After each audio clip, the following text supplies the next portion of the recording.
गरिदिनुहोस् कि अनि तपाईँले बाबा मम्मीले तपाईँको गर्लफ्रेन्डले कति धेरै प्रेम गर्नुहुन्छ तपाईँले त्यो कुरा बुझ्नुहुन्छ जस्ट एक्टिङ मात्रै गरिदिनुहोस् हेर्छु है गरिदिनु जान्छ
हाम्रो पाप क्षमा गर्न हामीलाई अनन्तको जीवन दिन उहाँ चाहिँ संसारमा आउनुभयो परमेश्वरले आफ्नो एउटै पुत्रलाई मानिसको रूपमा पठाउनुभयो संसारमा यस्तो प्रेम हो उहाँको चाहिँ अनन्त प्रेम तर आज आमा बाउ छोरा छोरी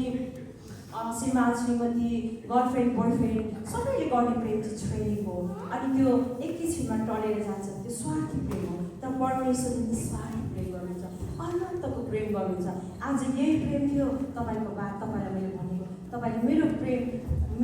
मेरो नाम प्रेम हो मलाई कसैको प्रेम चाहिँदैन भन्नुभएको तर अहिले बुझ्नुभयो होला परमेश्वरले होइन बाबु